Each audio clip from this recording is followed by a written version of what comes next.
Welcome to our seminar on reopening sports. I'm Steve Case, the Chairman and CEO of Revolution, an investment firm based in the Washington, D.C. area. For those who are not familiar with Revolution, we started about 15 years ago. That's where I stepped down as CEO of AOL, started making investments, and really have formalized that, institutionalized that over the last 15 years.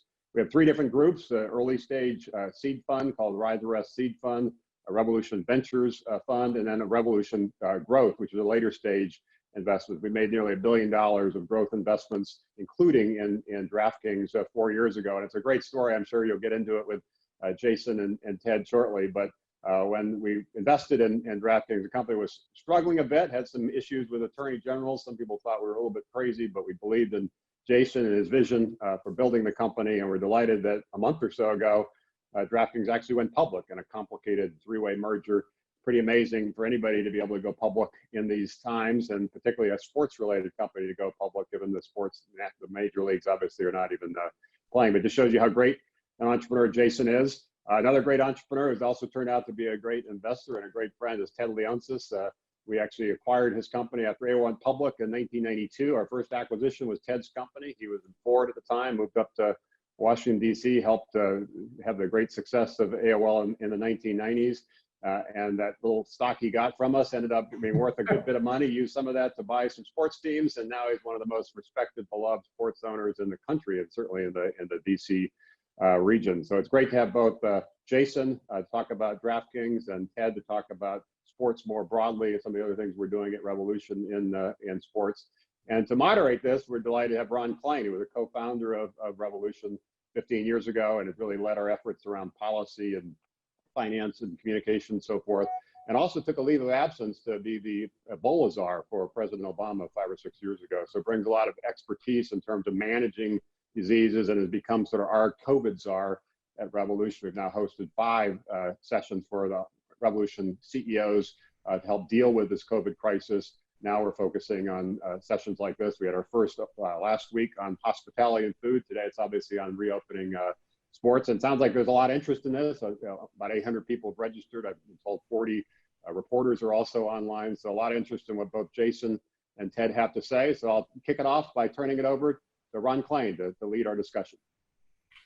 Well, thanks, Steve. And I want to thank everyone for joining us. Of course, especially happy to have Ted and Jason with us, my favorite sports team owner and one of our best entrepreneurs here at Revolution. And, you know, before we get into kind of some of the specifics about reopening and what's happening right now, I'd like to ask each of you to set us up with the big picture. At some point in time, sports will return, games will be played again, fans will or won't be in the arenas, all these things will happen. But in the long run, what are the long run implications of what's happened with COVID for sports, particularly in the United States? Ted, why don't you kick us off? Thanks, Ron, and hey, Jason, good to see you. Well, short term, I would say that we're learning how important sports are to our collective psyche and how much we miss it. And when we see CNN and Fox and MSNBC all aggregating up in prime time, 7-8 million viewers, and then we watch documentary on ESPN with Michael Jordan that gets 8 million viewers, or the NFL draft on Zoom getting 55 million viewers. So it shows how important we are to the psyche and how important we are as a partner to media companies. So I believe that we need to build to better, that we can't take anything for granted, that certainly how we maintain and show trust and have our fans really have a guilt-free experience, that they can come to games and be with each other and celebrate is going to be a key deliverable for us. In the short term, I think we have to continue to innovate like we've been doing during this pandemic. That's probably the thing that's been most promising, that a lot of us have learned how to do simulations, how to use virtual reality, what we should be doing in producing games in a different way to engage the fan. And that's really what Jason has proven with DraftKings, that he's been able to grow his business when there aren't live sports in the main categories has just been unbelievable. And Jason, I think it'd be a perfect time for you to talk about what are people engaging with today if there is no NHL, NFL, NBA being played right now. Well, first of all, thank you for having me, and thank you, Ted and Steve and all the Revolution team, Ron, for all of your support.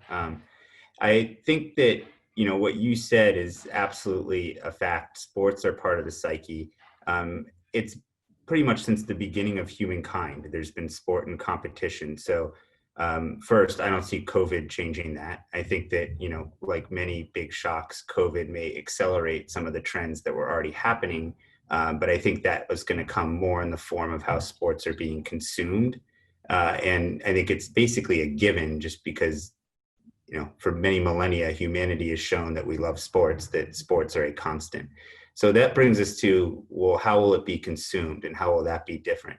I think as Ted, kind of pointed out, there may be some impact short, medium term to fans in the stands. And how do you think about using things like virtual reality? How do you think about simulating crowd noise and other things to make the experience what people are looking for as exciting and enthralling as they're used to? There also are other sports, esports being a big example of that this is a real, acceleration opportunity for them. And I think we've seen that on the DraftKings side. Esports is one of the biggest and most popular things right now. And it was literally on the complete opposite side of the spectrum only a few months ago. So I think that shows you that people are interested in it. They want something. And now that they're playing it, they're liking it. So what we already knew was happening, which was more and more adoption of esports, that could potentially be accelerated by this shock to the system. There also might be more openness to other types of sports or gaming. So we're seeing a lot of folks using our iGaming products in New Jersey and Pennsylvania. We're also seeing people pick up alternate sports like ping pong and Korean baseball and betting on those. But the one constant, and Ted touched on this, is people want sports. They would rather have some sport, doesn't matter what it is, than no sport. And I think that the opportunity that's been created here of getting people to try new things, that the big question for me is, what will that look like when sports come back? Will esports continue to be sticky with customers, or are they just going to shift back to mostly basketball and NHL and football and baseball and other things? And I think it's also interesting to see some of the traditional sports that are coming back earlier, like PGA, which has a great slate of tournaments in June, or NASCAR or UFC. Can they pick up incremental fans? And how do those fans, react once the sports that they were used to watching before are back? And I, for one, am just kind of fascinated by this whole interplay. And really, I think it's gonna all unfold over the next few months. But it's really part of a long-term trend that's just getting accelerated.